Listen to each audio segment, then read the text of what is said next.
Bienvenidas y bienvenidos nuevamente a una sesión más de Aprende en Casa 2, nuestra estrategia para el ciclo escolar 2020-2021, en el contexto de un modelo híbrido con recursos de la educación a distancia. Recuerden mantener la sana distancia y lavarse constantemente las manos con agua y jabón durante al menos 20 segundos. Al salir de casa, no olviden su cubrebocas, porque al cuidarnos a nosotros mismos, cuidamos a los demás. Yo soy Nadia Jiménez. Qué bueno que nos acompañan, porque hoy les tenemos preparada una sesión muy interesante en la que podrán escuchar diferentes puntos de vista y afianzar sus conocimientos sobre algunos temas del bloque 1. El propósito de la sesión será reconocer la importancia de las ideas que inspiraron las revoluciones burguesas y su influencia en las legislaciones actuales. Para ello, hemos organizado una mesa redonda en la que nuestras panelistas aportarán su experiencia y conocimiento sobre el tema. Como saben, el objetivo de una mesa redonda consiste en exponer ideas o presentar puntos de vista diferentes sobre un tema específico. Presten mucha atención, pues esta estrategia les puede ayudar a conocer distintas perspectivas sobre un mismo tema o proceso, respetar opiniones diferentes, escuchar argumentos en favor o en contra, así como a dialogar con los demás para llegar a acuerdos. Antes de iniciar, asegúrense de tener a la mano lápiz o bolígrafo, colores, cuaderno u hojas blancas, pues les servirán para tomar nota de las ideas más importantes. También recuerden tener cerca su libro de texto de historia, pues es su principal fuente de consulta. ¡Acompáñenos!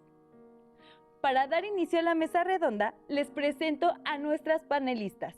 Nos acompaña la maestra Lourdes de Santos, quien es licenciada en Educación Secundaria con especialidad en Historia, maestra en Educación, Neurocognición y Aprendizaje. Se desempeña como docente en escuelas secundarias técnicas. Bienvenida, maestra. También contamos con la presencia de la maestra Yolanda Cruz, licenciada en Educación Media en el área de Ciencias Sociales. Se ha desempeñado como profesora en Geografía, Historia y Formación Cívica. Actualmente es profesora de secundaria en diferentes planteles. Gracias por estar aquí. Nuestra tercera panelista es la maestra Elizabeth Montiel, licenciada en Educación Secundaria con especialidad en Historia. Cuenta con una maestría en Educación y Profesionalización Docente. Es profesora de Historia en secundaria.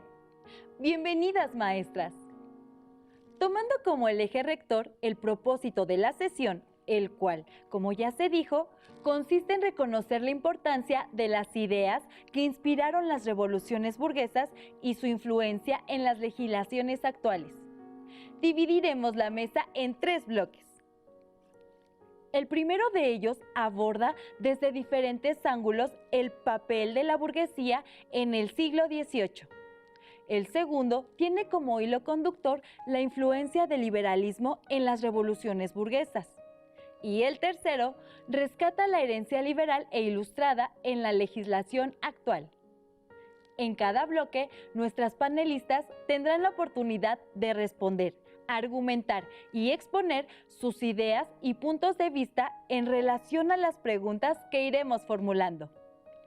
Ustedes en casa pueden seguir esta misma dinámica, anotando en su cuaderno cada pregunta que aparezca en pantalla y elaborar sus propias conclusiones.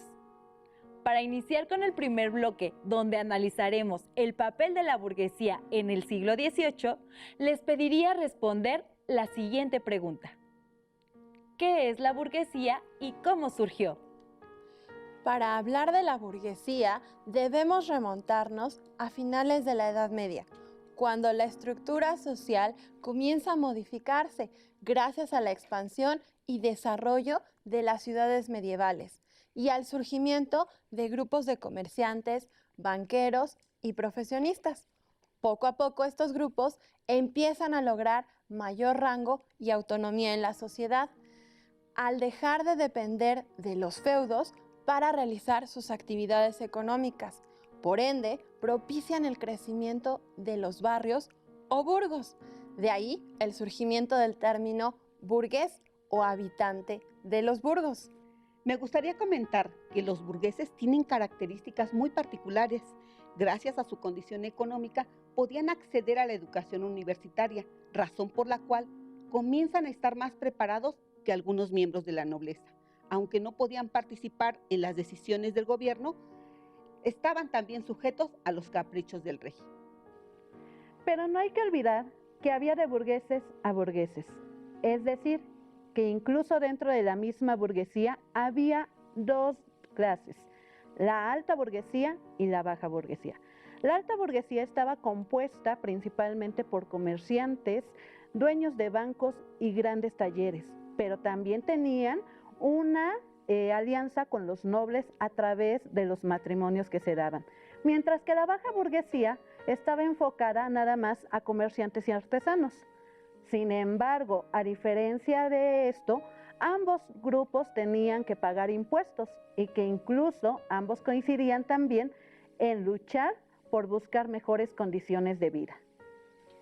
Queda claro que la burguesía surgió al amparo de los señores feudales y con el paso del tiempo fue ganando espacios hasta convertirse en una clase social ilustrada y con un importante poder económico, pero que carecía de derechos políticos.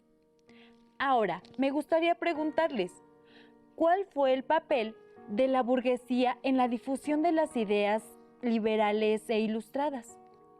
Si bien las ideas de la Ilustración y el liberalismo no fueron creadas por la clase burguesa, pues algunas de ellas fueron expuestas por pensadores que pertenecían a la nobleza, como por ejemplo Charles Louis II, barón de Montesquieu, quien propuso un gobierno constitucional con división de poderes.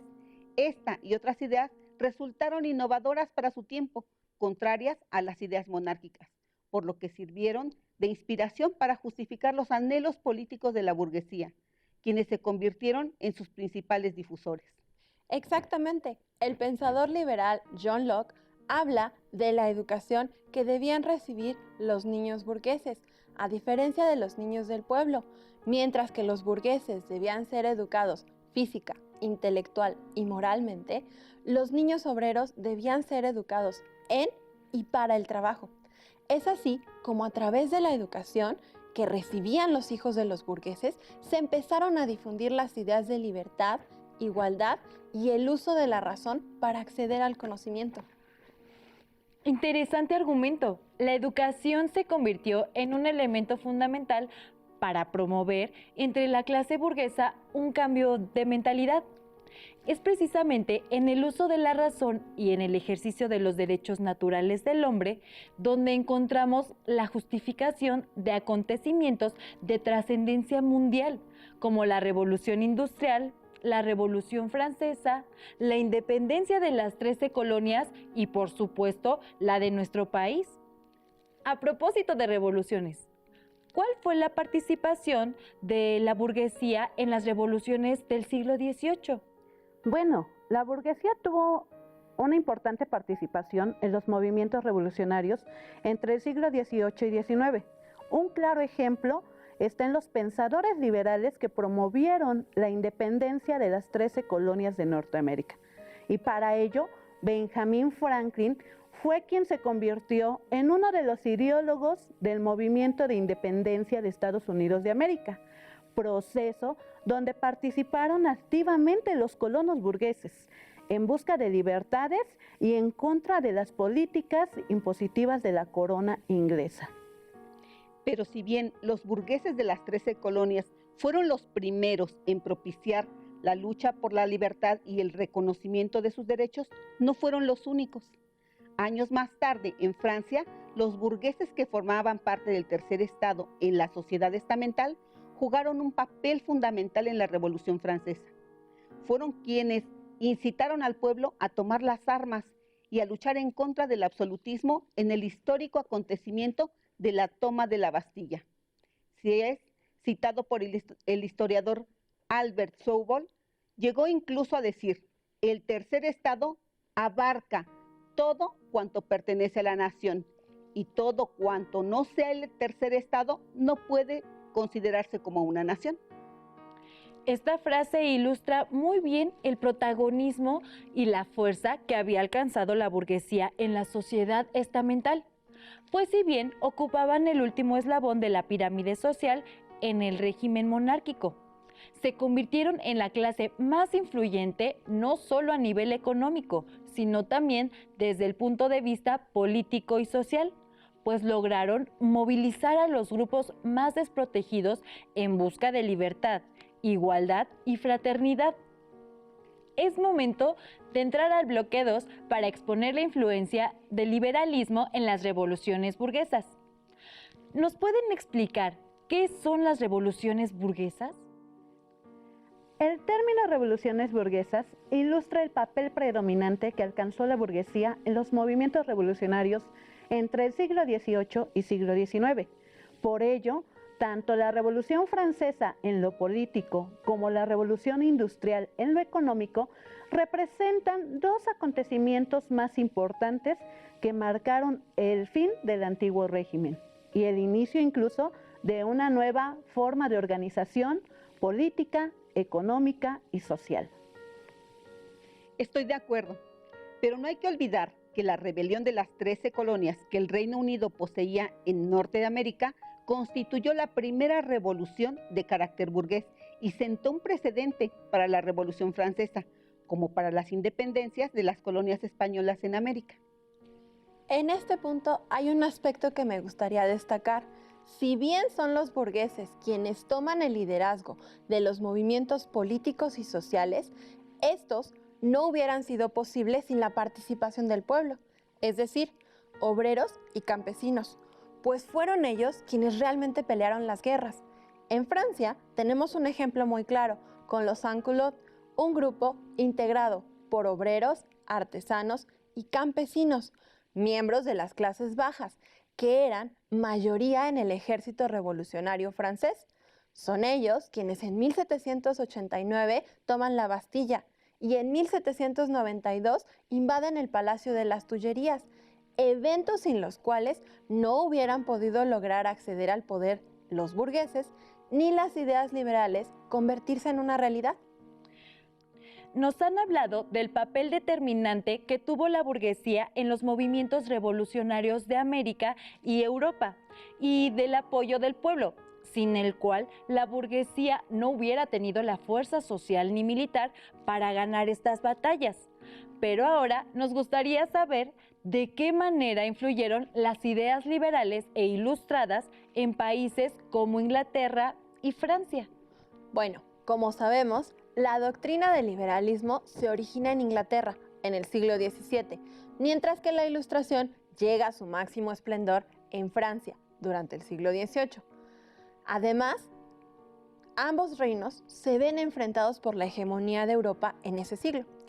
Inglaterra, siendo cuna del liberalismo, estaba gobernada por una monarquía absoluta, por lo que al principio las ideas liberales eran solo eso, ideas. Sin embargo, conforme la represión del rey Carlos I aumentó, crecieron las tensiones internas y las ideas liberales se volvieron acciones durante el proceso histórico que conocemos como la Revolución Inglesa.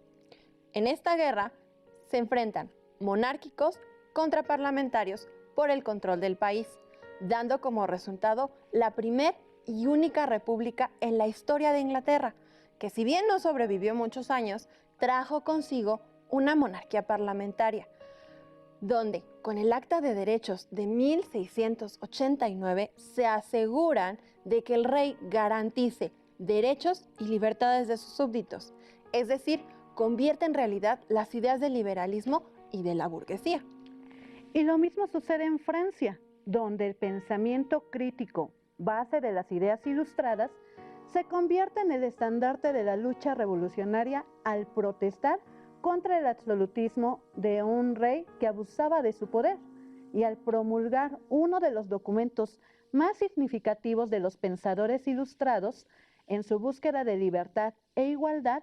Hago referencia a la Declaración de los Derechos del Hombre y del Ciudadano.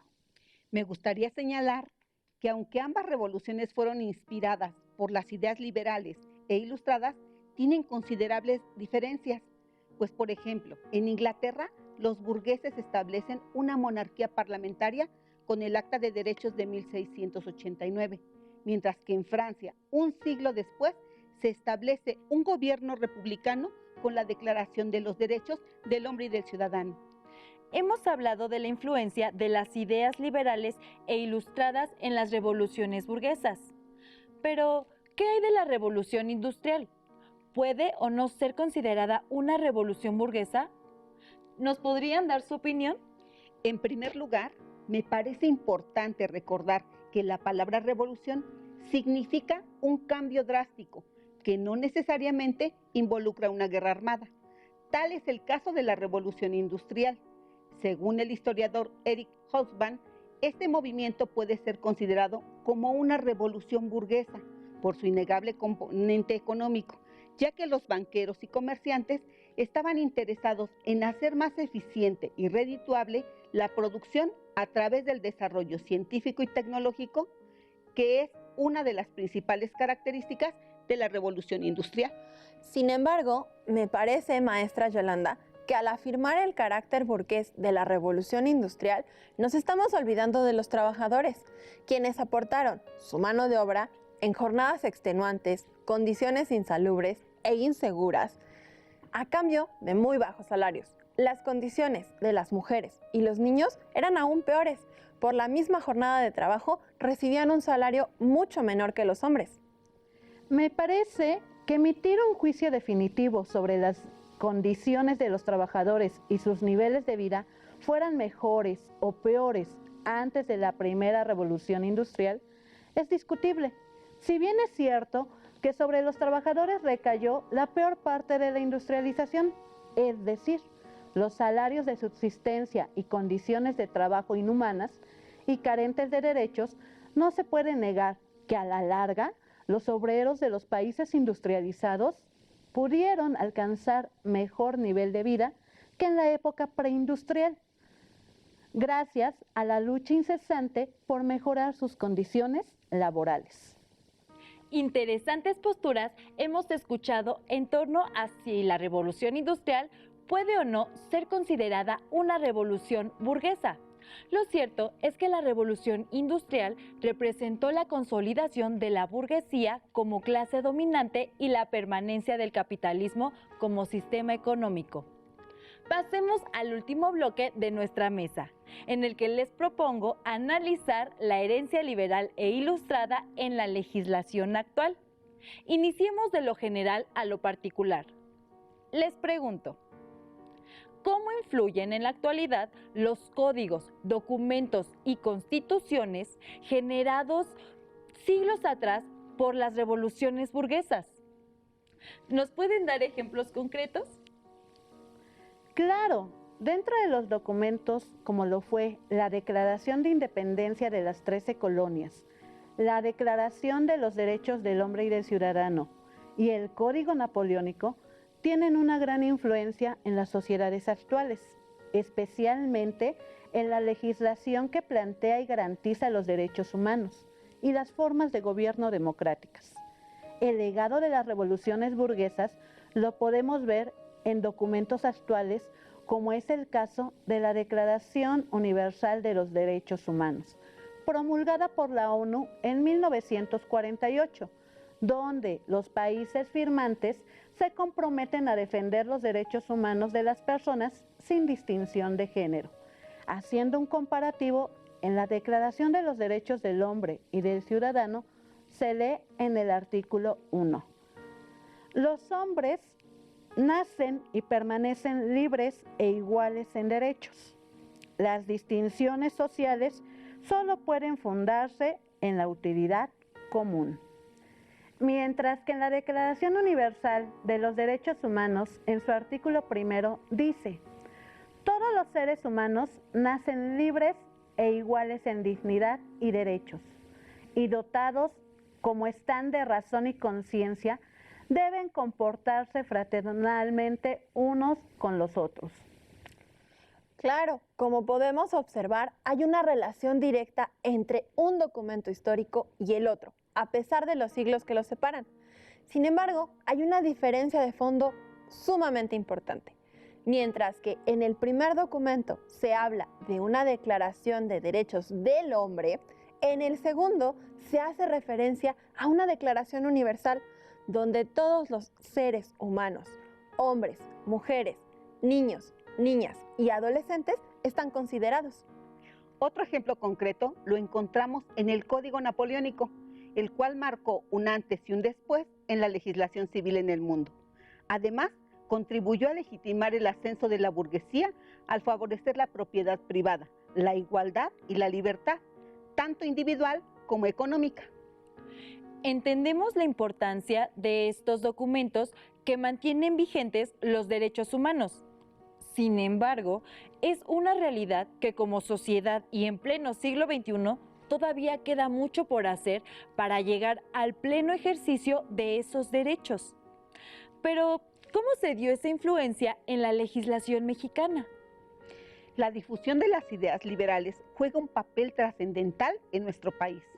El primer documento legislativo que refleja la influencia liberal es Sentimientos de la Nación, escrito en 1813 por José María Morelos y Pavón, en el que se reconoce a los Estados Unidos mexicanos como un país independiente de cualquier otro, la división de poderes, la igualdad ante la ley, la abolición de la esclavitud y el respeto a la propiedad privada. Maestra Lourdes, y ya como país independiente, ¿dónde podemos ver reflejadas esas ideas? Las podemos ver reflejadas en la primera constitución de nuestro país, promulgada en 1824 con tintes liberales. Se establece una república con división de poderes. Y en la Constitución de 1857, la influencia de las ideas liberales es total, pues el título primero, sección primera, lleva por nombre de los derechos del hombre y establece que las personas gozan en la república, por ejemplo, del derecho a la libertad, a la enseñanza libre, a la libertad de profesión, de empresa y de imprenta, así como a la igualdad y el derecho a un juicio justo, mismos que se retoman en la Constitución de 1917, que es la que actualmente nos rige. Me gustaría leer una breve comparación entre el Código Civil francés y el Código Civil mexicano. El artículo 7 del Código Civil francés dice: el ejercicio de los derechos civiles es independiente de la calidad de ciudadano, la cual no se adquiere ni se conserva según lo establecido en la ley constitucional, mientras que el Código Civil Federal, en su artículo 2, dice así: la capacidad jurídica es igual para el hombre y la mujer. En consecuencia, la mujer no queda sometida por su razón de sexo, restricción alguna en la adquisición y ejercicio de los derechos civiles. Yo les invito a ver y escuchar lo siguiente. Se dio paso a la sociedad de ciudadanos libres e iguales. La libertad, la igualdad y la fraternidad fueron valores promovidos durante la Ilustración y se plasmaron en la Declaración Universal de los Derechos del Hombre y del Ciudadano, fruto de la Revolución Francesa que inició en el año 1789. Los valores de la Ilustración dieron pie para que iniciara una revolución en las ideas, lo que transformó la economía, la política y las artes en todo el mundo. En México, es en la Constitución de 1857 donde quedan asentados por primera vez estos valores universales, que posteriormente fueron la base para la Constitución de 1917. En el presente, estos valores dan fundamento a los actuales derechos humanos. El renacer del ser humano, con la luz de su pensamiento, logró cortar las cadenas de la ignorancia y la esclavitud para alcanzar la libertad y la igualdad. Valores que hoy forman parte de nuestra democracia. Llama la atención la referencia a un principio muy importante de la historia, el cambio y la permanencia, el cual podemos observar en los derechos que están reflejados en nuestras leyes, gracias a los cambios que propiciaron los pensadores liberales e ilustrados. Disponemos de unos minutos para cerrar. ¿Con qué se despiden? Me gustaría despedirme con la siguiente reflexión. Las grandes transformaciones que se dieron en el siglo XVIII gracias a las ideas liberales y al estallido de las revoluciones burguesas han perdurado en el tiempo y las sociedades actuales lo reflejan en sus formas de organización política, económica y social. Así es, por iniciativa de una clase social, la burguesía, se dio paso a movimientos revolucionarios de los que habla la maestra Yolanda, que nos dejaron un legado muy importante en materia de derechos de los que hoy gozamos. Precisamente, debemos reflexionar en la importancia que tiene el pasado y sus repercusiones en el presente, pues sin las acciones de todos esos hombres y mujeres que fomentaron el cambio a través de sus ideas y en ocasiones con el uso de las armas, las personas de hoy no gozaríamos las libertades y derechos como el derecho a la educación laica y gratuita o la libertad de expresar nuestras ideas, garantizados en nuestras leyes. Agradecemos a nuestras panelistas por su participación en esta mesa.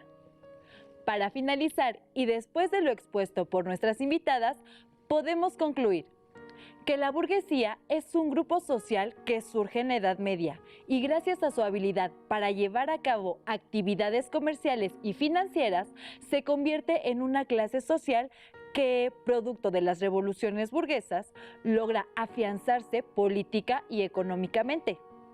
Que las ideas liberales e ilustradas fueron la base para poner fin a las monarquías absolutistas y dar lugar a sistemas de gobierno con división de poderes. Que los documentos emanados de las revoluciones burguesas convirtieron en leyes las ideas liberales, otorgando garantías y derechos ciudadanos vigentes en la actualidad. No olviden que pueden complementar lo visto el día de hoy con su libro de texto u otras fuentes bibliográficas, digitales o audiovisuales. Listo, terminamos por hoy, aunque aún nos queda mucha historia por explorar y descubrir. No olviden compartir con su familia lo que han aprendido el día de hoy, porque al dialogar y reflexionar juntos aprendemos más y mejor. Nos vemos muy pronto en una sesión más de Aprende en Casa 2. ¡Hasta la próxima!